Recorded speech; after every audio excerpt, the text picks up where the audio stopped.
the sea, for me, has a fascination. I like being on the sea. I sleep better on a boat. I like the smell of it, the taste of it. So it's somewhere where I'm happy. Yeah, the depth here is 261 metres. 261, roger that.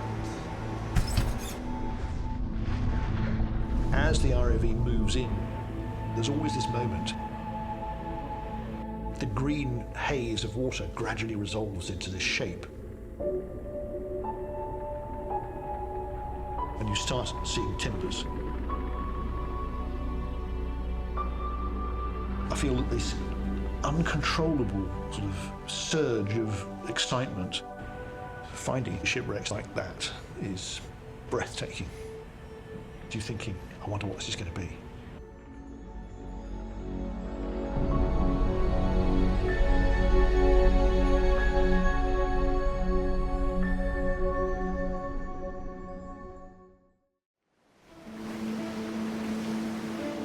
Sailing east at 6 knots, the 3,000-ton Stril Explorer heads into the mysterious waters of the Black Sea.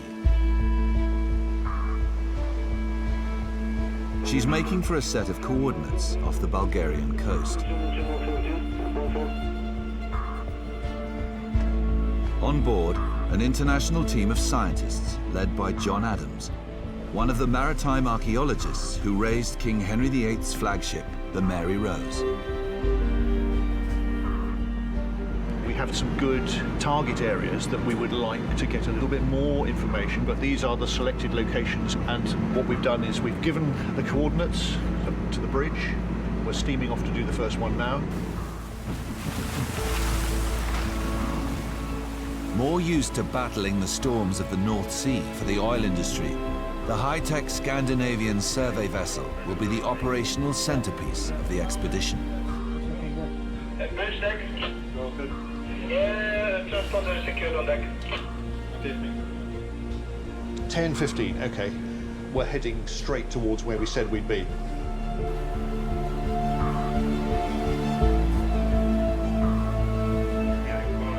The Stril Explorer is an incredible ocean-going survey vessel with all the systems that anybody could possibly need.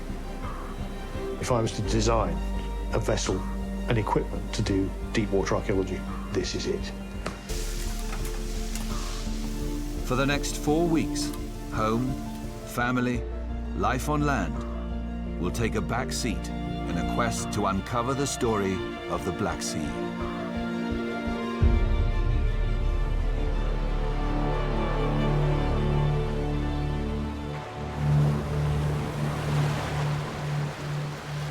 This vast sea was once a prehistoric lake, unconnected to the world's oceans.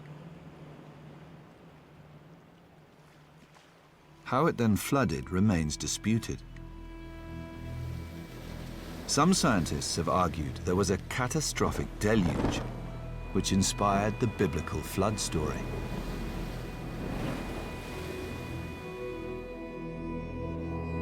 Along its shores, they've found evidence of early humans who settled here, worked the land, discovered gold.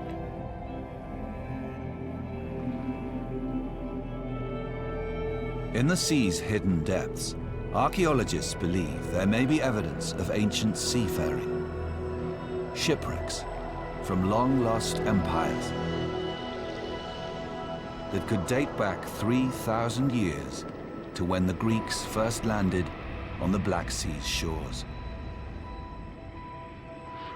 Until now, this sea has remained little explored. Flanked by 6 countries, the Black Sea was, for much of the 20th century, hidden behind the Iron Curtain.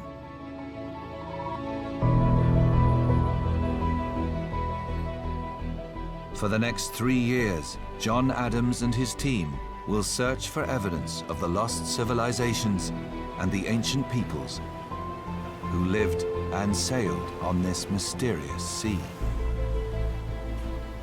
The whole area is an archaeological hotspot in terms of what we know about ancient civilizations along its shores.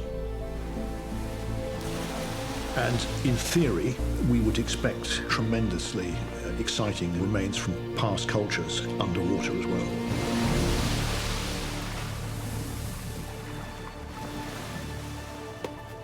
Adams's right-hand man is Krum Bachvarov, one of the few maritime archaeologists ever to have worked on a Black Sea shipwreck. This is really going to sound cheesy, but we really are making history. The shipwrecks that we're likely to find, there are thousands upon thousands of years of seafaring in this region, and we know virtually nothing about it.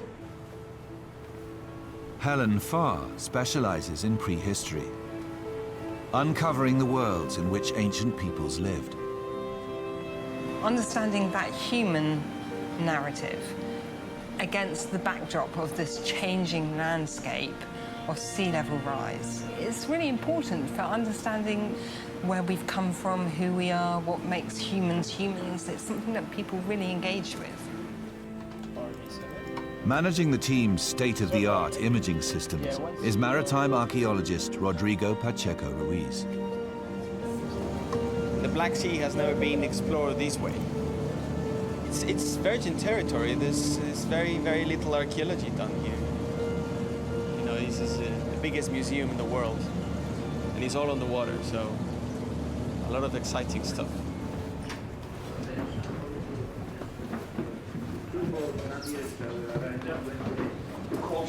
Here's John.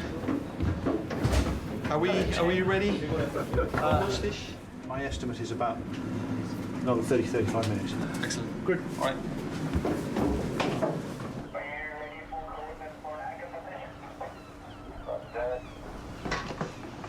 Cider Joy, Sarder Joy, Strio Explorer, Strio Explorer. Station calling, Cider Joy plane. Just for information, we are conducting subsea operation. Can you keep clear of us 1 nautical mile, please? Thank you very much. Okay, I will be clear of you 1... The Strill reaches the coordinates where sonar has located a signature at 300 meters. But what's down there, no one is sure.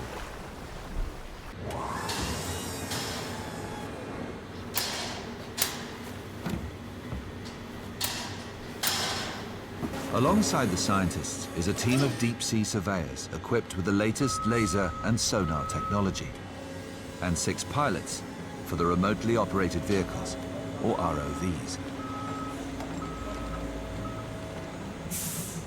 Linked to the ship by a fiber optic cable, the supporter ROV can reach depths of nearly 2,000 meters, gliding through the water with a touch of a joystick. Leon, ready? Yes, ready, ready. Take it away, guys. All stations OV off deck.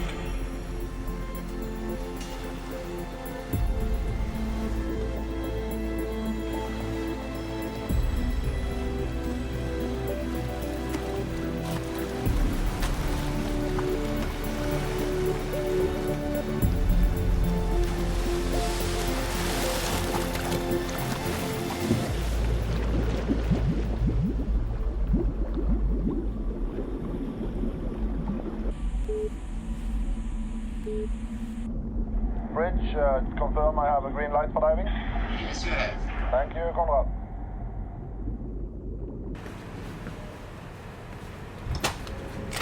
Adams's command post is the ROV pilot's cabin. The supporter's 8 cameras will open a window to an undiscovered world. Calibrating the camera and then getting the lights right and stuff. Okie dokie. I'm in now.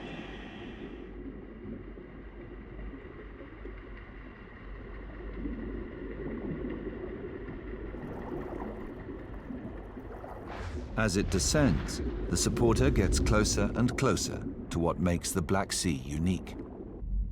At a depth of 150 meters, oxygen in the water disappears. The sea becomes a dead zone.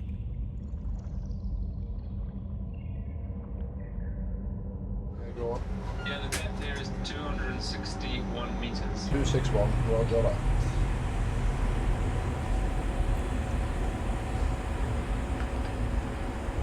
Come on, guys.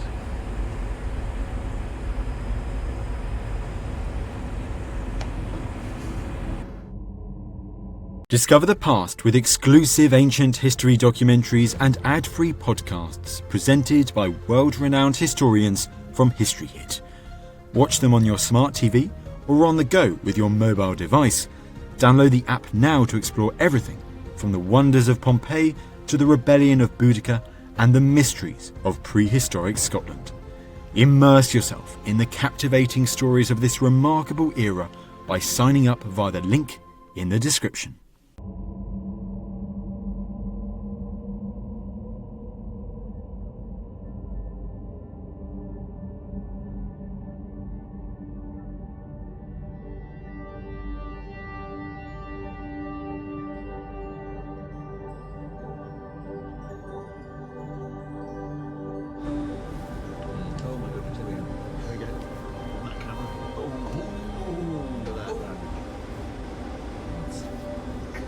Stunning, my God, look at that.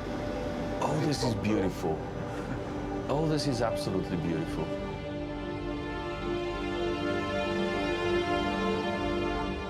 Much of the wreck has been preserved.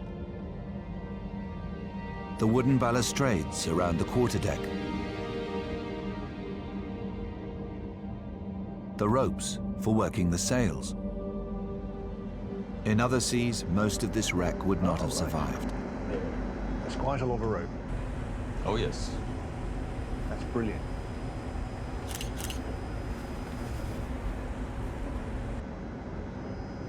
Look at the mast leaning against the beam. Yeah, absolutely, absolutely. Look, have you seen the carving? Oh, the carving, it's all over the place. Absolutely beautiful.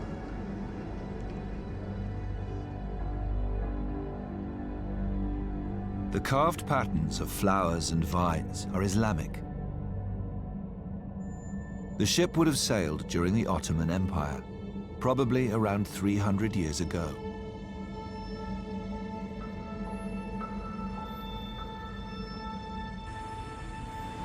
It's just unbelievable. It's just unbelievable. Have you ever seen it? No, not live, not doing it now. It's down there, 300 meters. We are discovering it. We are looking at it now for the first time.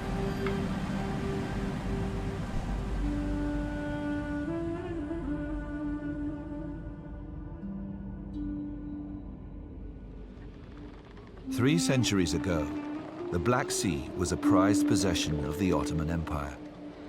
Merchant ships plied their trade along its coastline, a vital supply line for the Ottoman capital, Constantinople, today's Istanbul.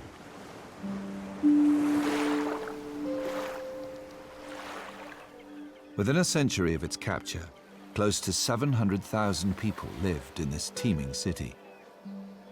Feeding the growing population was a priority for the Ottoman rulers.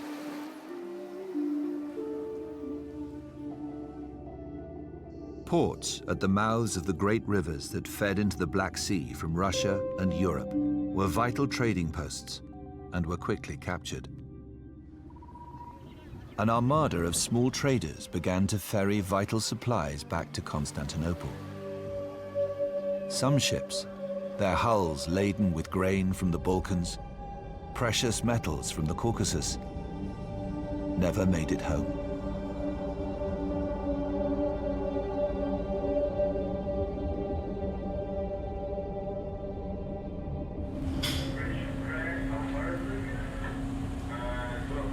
In theory, shipwrecks that come to rest on 300 metres of water should be well preserved.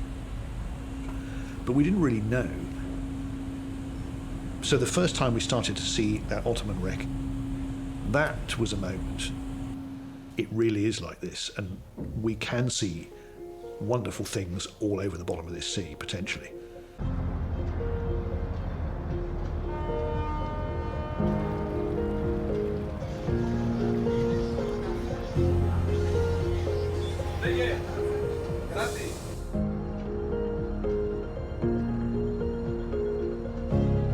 The expedition to the Black Sea began 12 months earlier, on a Greek survey ship, the Aegeo.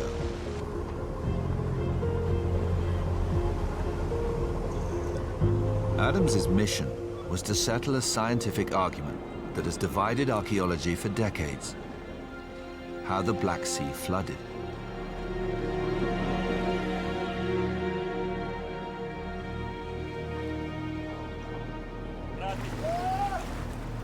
Using a sonar device called a towfish, which emits powerful pulses of sound, the team surveys the sea floor.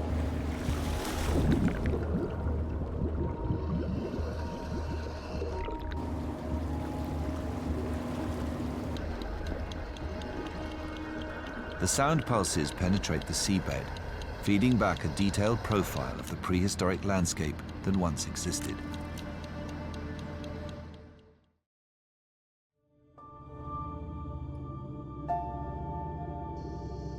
"20,000 years ago, the Black Sea looked very different. In the grip of the last ice age, global sea levels were much lower, and the Black Sea was a smaller, freshwater lake. Early humans probably lived and hunted on its shores.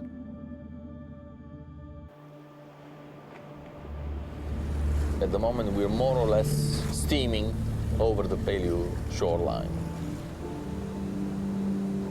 In other words, from here, in that way, towards the land of Bulgaria, which we can see in the horizon, everything was dry land once upon a time.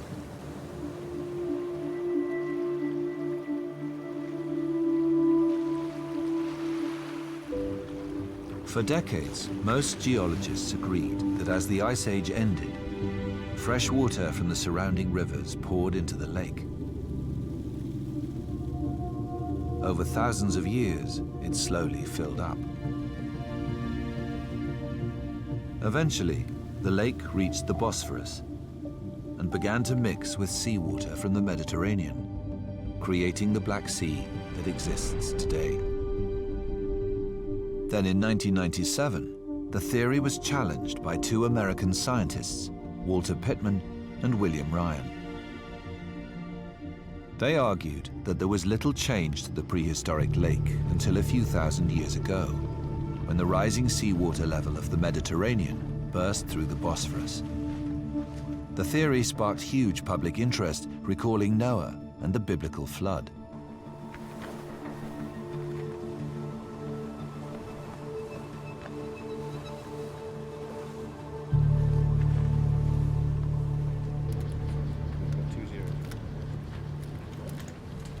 In 3 weeks of surveying with the towfish, the team creates a map of the ancient buried landscape, the first step in uncovering how the Black Sea formed.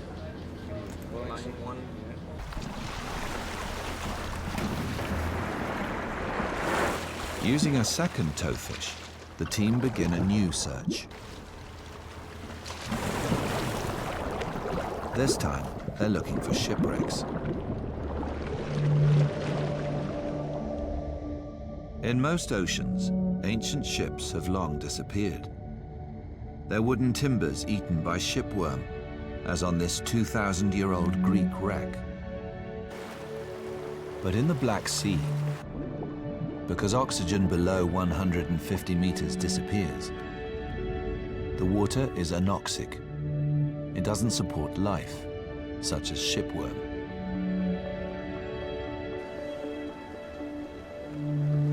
It could mean that ships from long-ago empires still might exist on the seabed.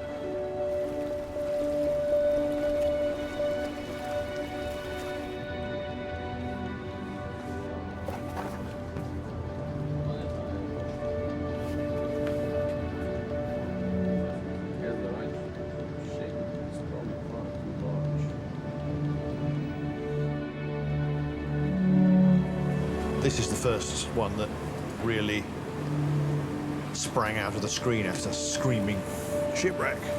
Even if it's recent, this could actually be a really, really interesting find.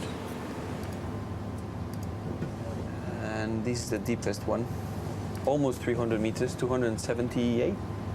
This one's very interesting. That's really good.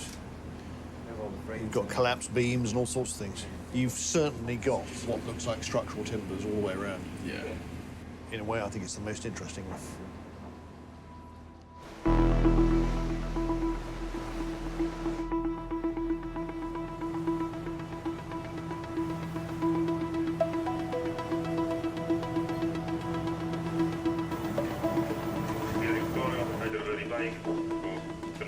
The Strill is heading further out to sea, to deeper water, where the team hope that older wrecks may still lie, untouched for perhaps thousands of years. You can never tell where the ancient shipwrecks will be, but if you go down below 150 metres, preservation becomes dramatically better. And so if you're looking for ancient shipwrecks, look in the deeper water. You might get lucky and find some really early stuff.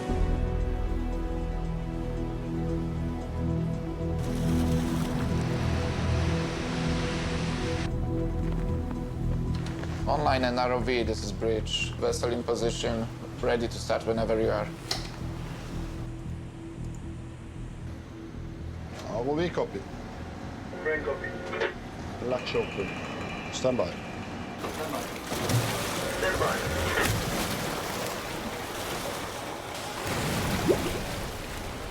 The wreck signature they'll inspect will take the ROV deeper than it's ever been before. 1,800 meters, a 40-minute journey to the seabed.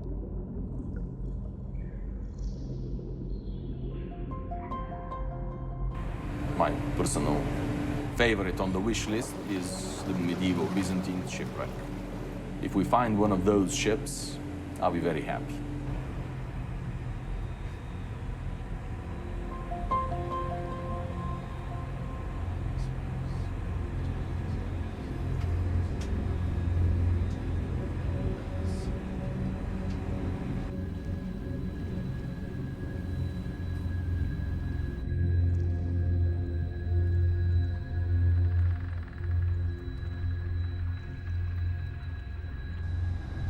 There it is, yeah.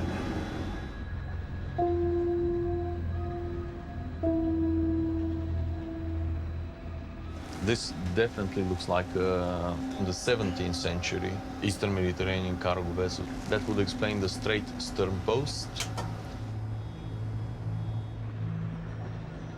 Like the earlier find, the ship is from the Ottoman period, from 200 to 300 years ago.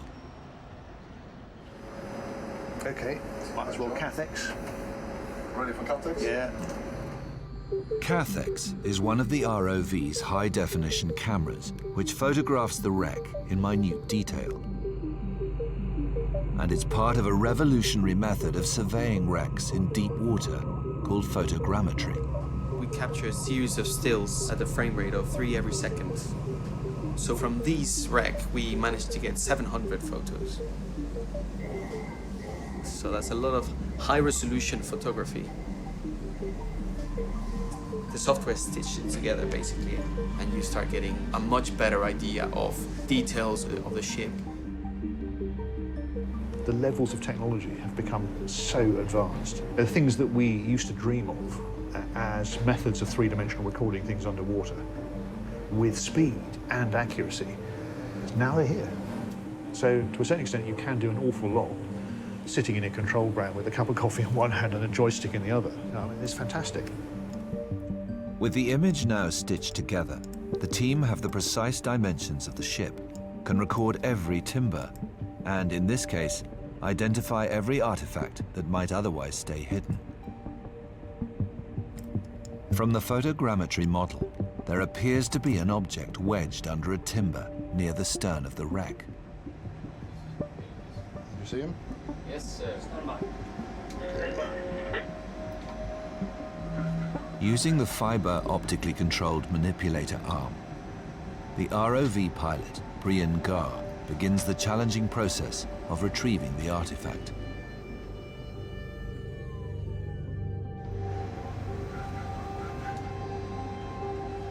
There's an old expression that archaeologists don't dig up things, but people. But it's the things that allow us to get to the people.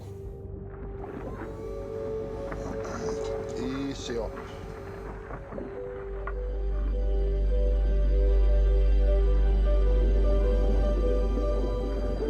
we are faced with the material evidence. The immediacy of that is what fills your brain initially.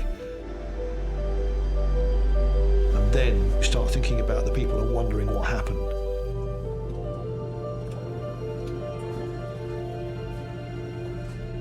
Most of those shipwrecks out there, there's no obvious reason that they sunk. They're on the bottom of the sea. They probably went down in bad storms. It would have been a very dire situation to be in. Well done.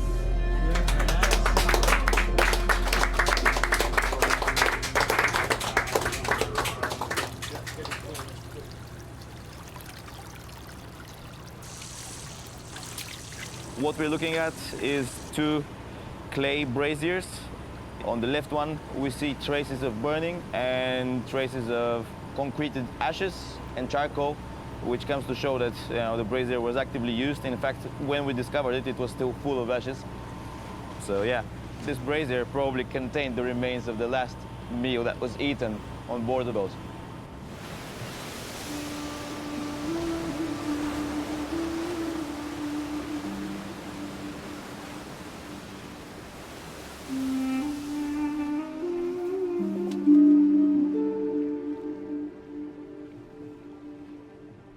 You're talking to these people. They suddenly become live. They are right next to you.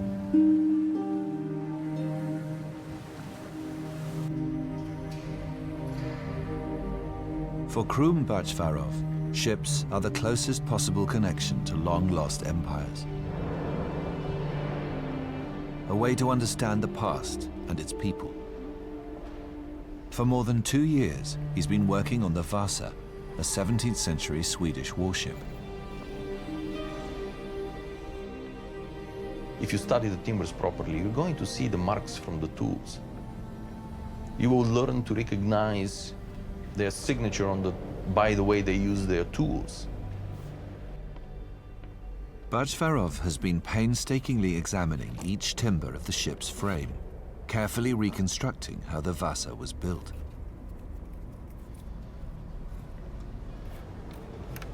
It is the first time that we are really developing and understanding how the shipwrights put her together.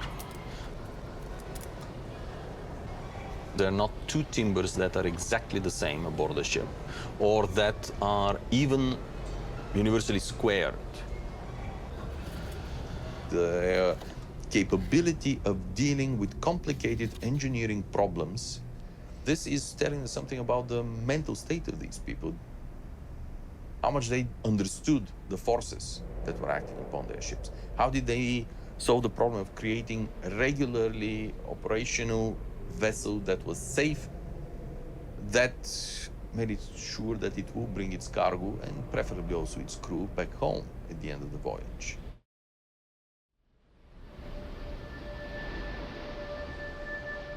In the case of the Vasa, disaster struck on its maiden voyage, human error causing it to sink before it had left Stockholm harbour. When it was raised 60 years ago, archaeologists found that the ship, buried in sediment, had been largely preserved. Seeing the ship the first time was the closest to a religious experience that I've ever had. To me, it was entering a cathedral, medieval cathedral, Gothic cathedral. That sense of awe, that overwhelming feeling has never left me.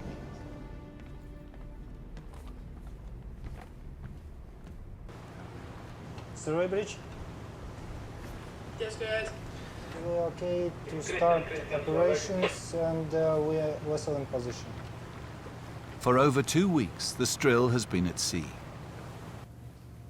Scientists, surveyors, and ROV pilots working day and night. Must be hard to keep in touch with your daughters, Jürgen.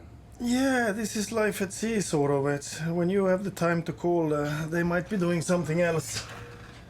There's nothing you can do about it. Hello. Oh, you miss me? Yeah, I do. Do you miss me? Yeah? I heard that Auntie Dandelion came and painted your fingernails. Just tired, to be honest. I think it's kind of normally when she'd be asleep at the moment, but... That's okay. Okay. Bye.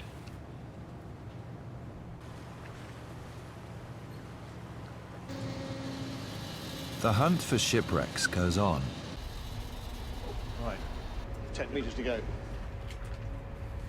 But the team is struggling to find anything older than Ottomans from around 300 years ago.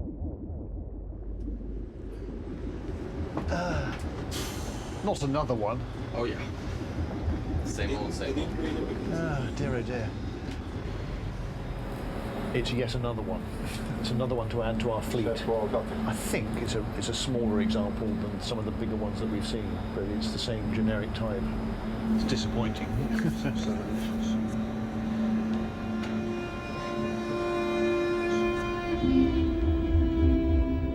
None of the discoveries are the ancient wrecks Adams had hoped the deeper anoxic water would hold.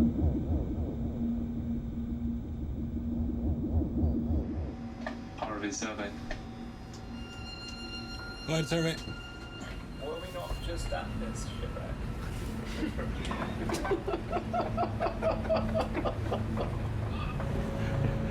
You hear the official designation of this sort of ship, the IKEA wreck. And because they're all the same when they come virtually flat packed. Each inspection takes time, as much as 6 hours. It's eating into the schedule. They can't take shortcuts. Every wreck could be the ancient ship they're looking for. Priced at $20 million, the expedition has high expectations of making ancient discoveries. In this case, there's so much money involved. There's so many people involved as well. And there's a lot of stress. There's a lot of tension. There's only one chance. It's uneconomic to get it wrong, basically, at this scale. It's a lot of pressure. There's a lot of pressure to get it right. Yeah.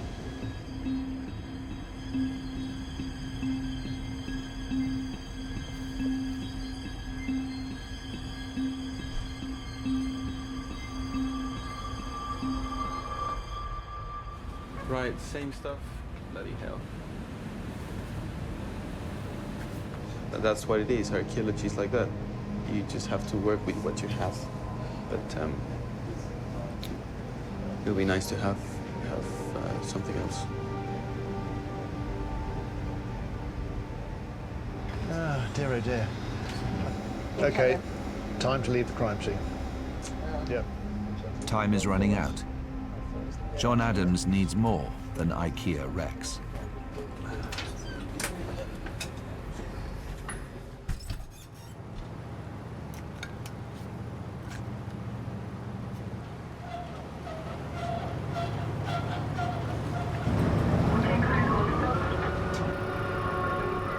He also still has to determine exactly how and when the Black Sea flooded.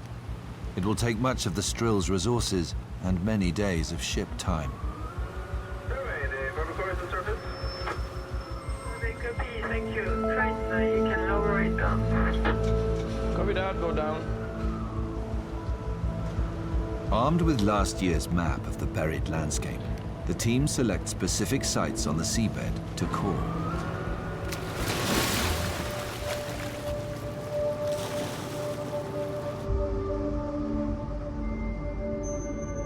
Six-meter-long hollow tubes are lowered onto the seabed, then pushed into the soft mud.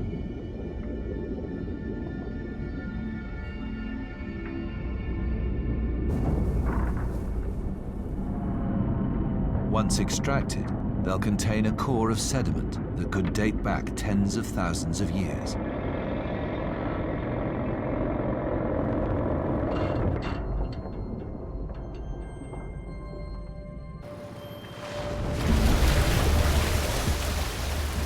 This is fantastic. A full 6 meters of consolidated sediment, that's great.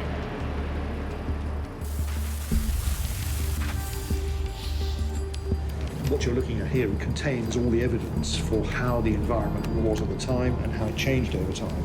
And that will hopefully help us to address some of the big debates. When it happened, how it happened, and what effects it had on the human populations living in the region at the time. 73 sites have been selected along the shallow coastal shelf and further out in deeper water. The team hope the cores contain evidence of the prehistoric lakeshore, the first step in understanding when and how the inundation happened.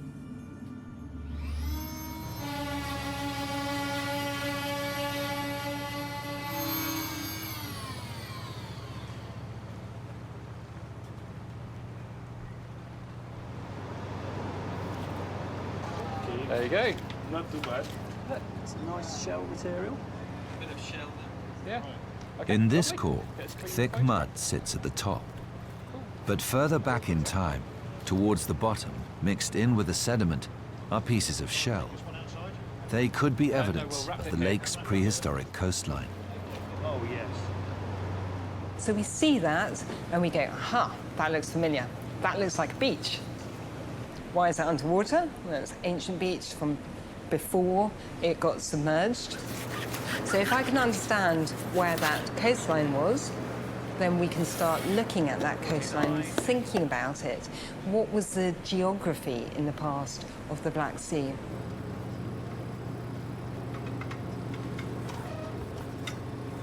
With 73 cores to extract, every hour of daylight is precious. And that means the search for wrecks has to go on through the night.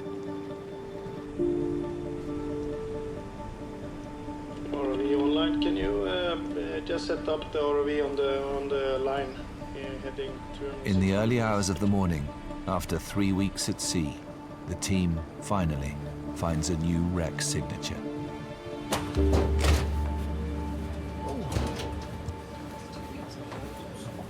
I'd given up and gone to bed because I'd been up for about 24 hours. And lo and behold, the phone rings. So they said, John, do you want to see something different?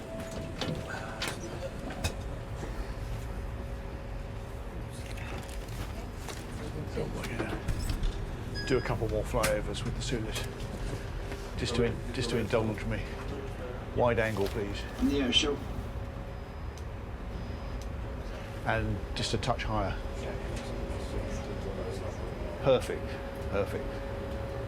Okay, off we go.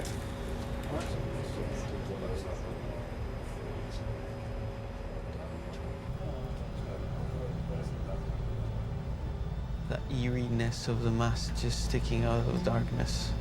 Incredible.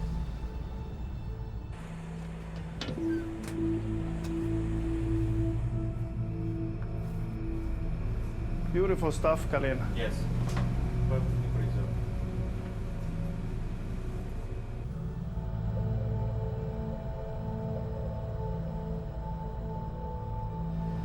Do I see tool marks on that stem?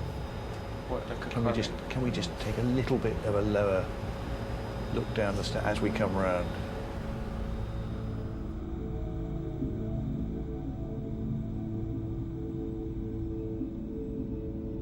The new wreck isn't an Ottoman. It's older. 500 years older. A merchant ship, most likely built in Italy. We're looking at a date, I think probably 1200 to 1400, something like that. And we find pictures of them or reliefs carved in churches and things, but this is the first time anybody's seen anything like this. The thing for real, almost intact. It's amazing. It's the sort of ship that Marco Polo might have sailed on.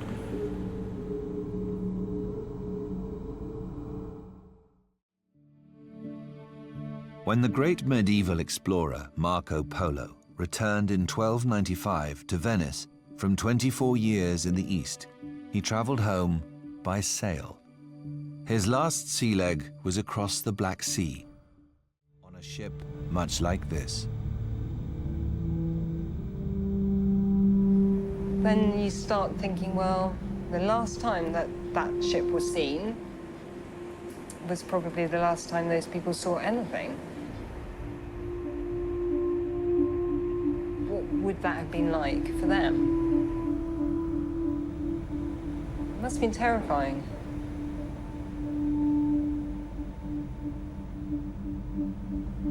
Suddenly it becomes about a group of people's very real demise.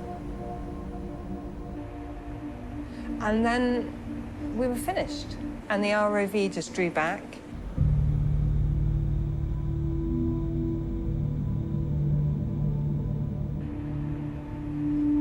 Suddenly I thought, there but the grace of God go I.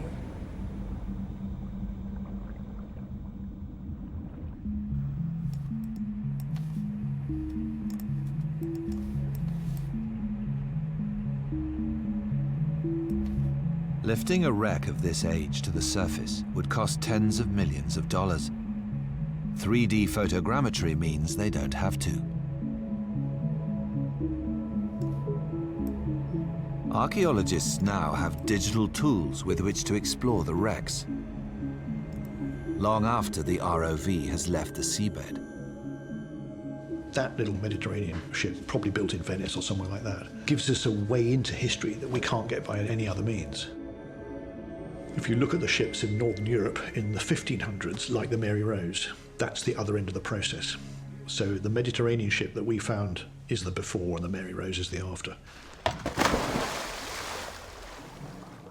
Point the jib west. Jib west, roger, stand by. Jib west. Yeah. That's that way. Jon Adams began work on raising the Mary Rose in the late 1970s.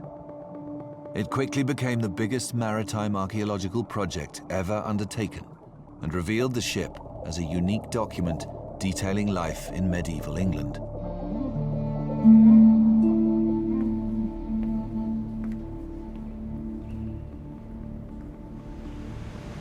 I can picture myself as though it was yesterday, being inside this amazing structure.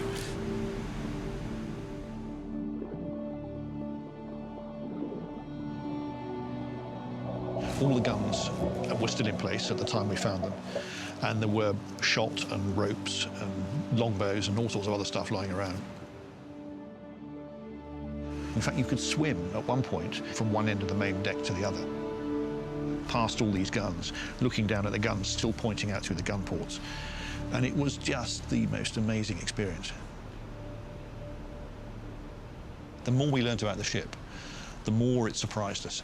The ingenuity of the way in which the internal space was organised, and that the fixtures and fittings and the rig and all the other equipment, including, of course, the guns. The ingenuity of how to create this complex floating society in this structure of thousands of components. You know, this was a new thing for Europe at the time. Medieval Europe was changing, from a patchwork of small city-states to powerful nations ruled by monarchies. Henry VIII personally paid for the construction of the Mary Rose, a potent symbol of his and England's status. Ships can be seen at this period as the tools of state building, because they're now the new form of castle. They're floating castles. You can take your power where you want them. Now, when we look at that Italian ship in the Black Sea, that is the stage of maritime technological development before this process of technological change happens. 19,000 artifacts were uncovered from the Mary Rose, each one adding to an intimate portrait of life lived 500 years ago.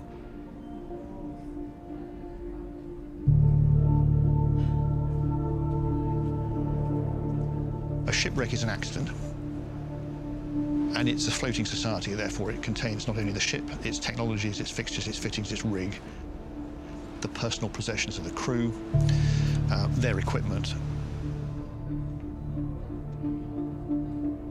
You've got this whole complex structure and all the objects of those people on board. When you look at a shipwreck, you have the best way of getting at the people that is possible, really.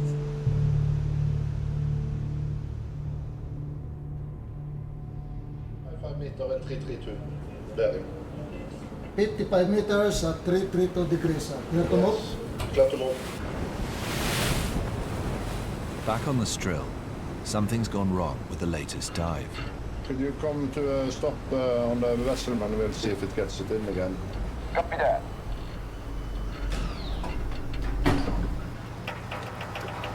Now there's a really bad current here, so I will try to turn. Yes, guys. Yeah, could you do a fix on me now? Yep, sure, Brian. Say again, please. Yes, Brian. Bridge ROV? Yeah, you need to now, this is a critical situation, we're trying to get up and I need you to speak up on the comms, please. 500 meters down, there's a problem with the ROV. We lost our hydroacoustic positioning. It's there, but it's not coming up. It's red and it's zero depth, so I'm not too sure what that's happening. Don't trust this position because we definitely we're not getting anything close anymore. So. The supporter's positioning beacon has broken. There's several $1 million worth of submersible out there, somewhere.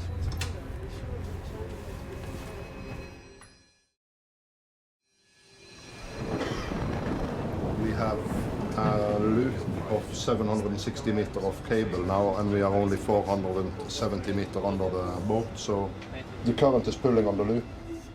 The current has dragged the ROV nearly half a kilometre out to sea. But in which direction, no one knows. You can't really see the cable there.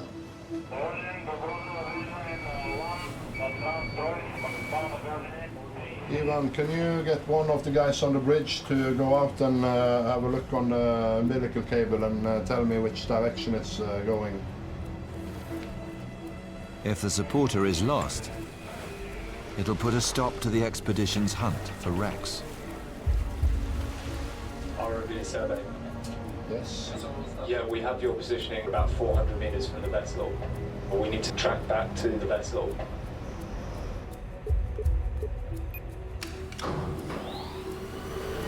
Flying blind, all Brian Gar can do is slowly reel the ROV back on board, without crashing it into the ship's hull.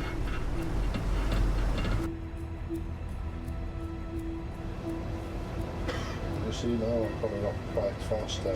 No, it's, we will lose it. We will lose it.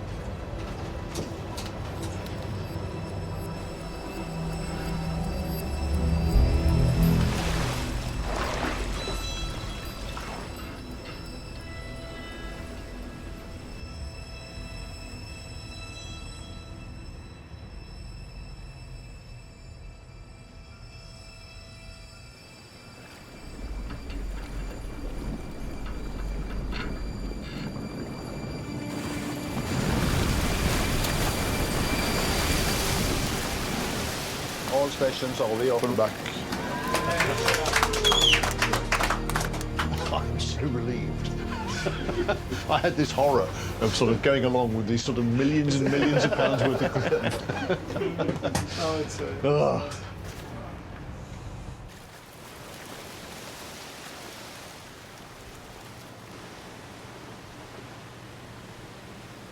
You take that end. The coring of the Black Sea, in search of the prehistoric coastline, is nearly complete. Most of the 73 cores have been extracted from the shallow coastal shelf and from deeper waters. They've all been sorted, but they now need to go back in the crate and away. One will attract particular interest. Core 59.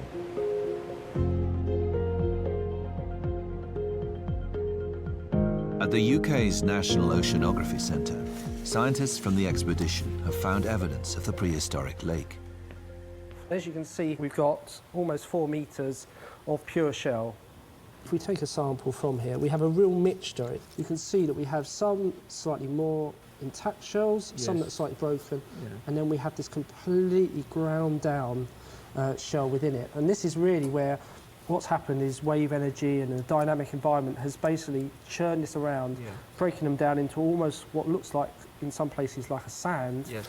And that's really good evidence that we're on the edge of the Black Sea Lake as it was then. Taken 60 kilometres off the present-day coast, the core gives a precise location of the prehistoric lake.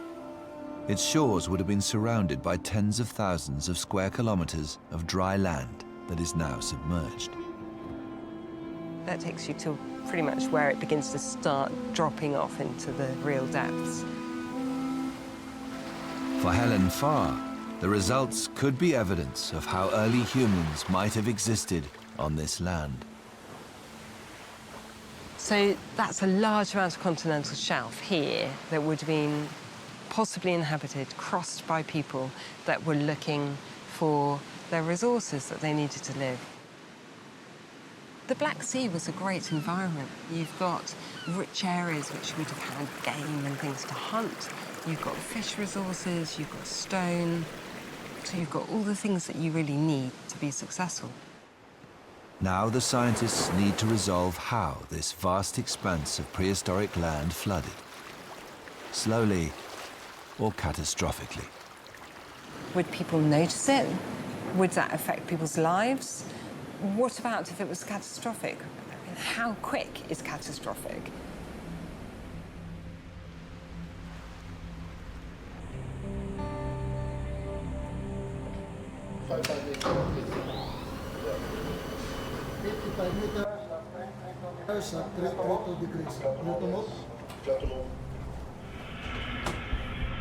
All stations are way off deck. There's a new find. Sitting in the shallow waters of the Bulgarian coastal shelf. It looks interesting. I'm refusing to get excited until I know that it's not a fiberglass replica that's fallen off a container ship on its way to a fairground in Georgia or somewhere. So I'm just, not going to allow myself to get excited. I mean, it could be all sorts of things. It's just that it looks as though it could be special.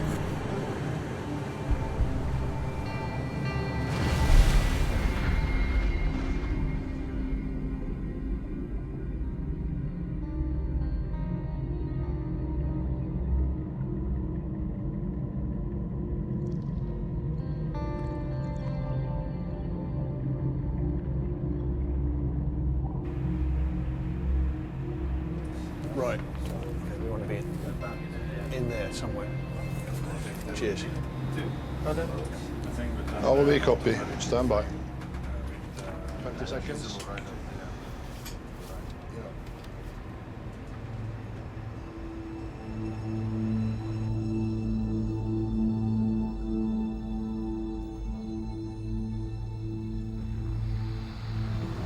There is a big... something looming. Yeah. Here we go.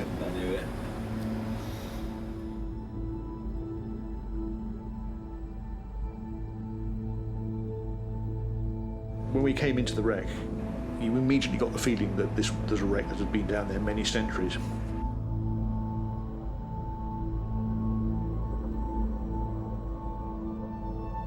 So we had a ship on the seabed with structure still poking through the seabed, more or less upright because the shape that we could see in the multi-beam was symmetrical. So it wasn't on one side, it wasn't smashed up.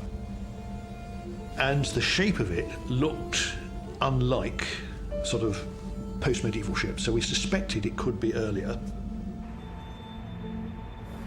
Inches, Okay, so if we just pull back again and look down at the whole thing. And what's this coming up here? Ah, yes. Here we go. Embedded in the sediment is an amphora.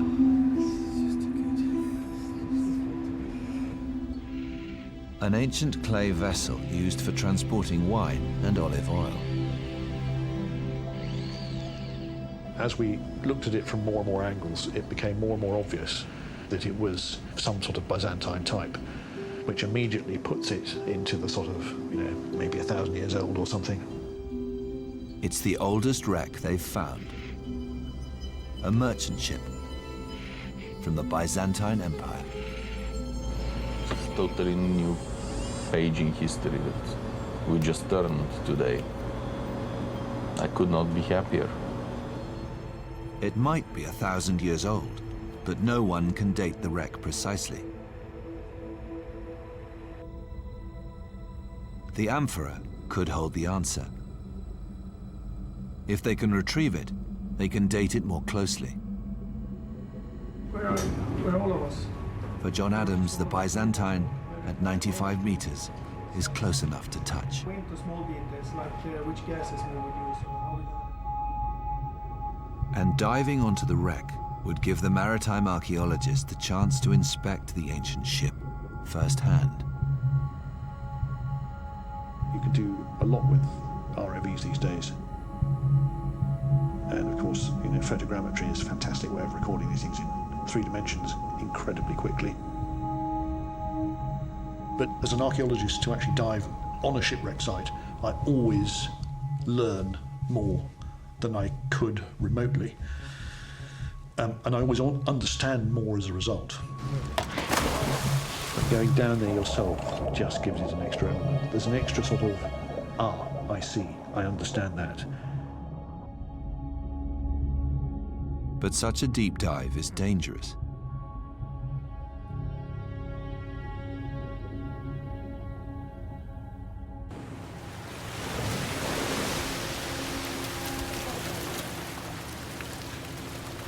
go into small details like which gases we would use or how we're going to. At the safety meeting, there are worries that the dive is too risky. 95 meters is a substantial dive. We have, of course, a medic on board for any hurt, damaged people, divers. And we have the safety divers that will also assist in this. If the safety divers are hovering in 20 and a diver needs to be recovered from the bottom or assisted, what do we do between 60 and 20 meters? Yeah, that's the problem. It's a bit tricky in this kind of situation. The first thing you have to do is just to make the guy breathing, then we'll see. And go up a little bit, because even we are full of helium, if you go up so fast, you bring body. You're talking about the diving equivalent of having a heart attack driving a car at 70 miles an hour. Exactly. If Jon Adams dies and anything goes wrong, the entire expedition will be jeopardized.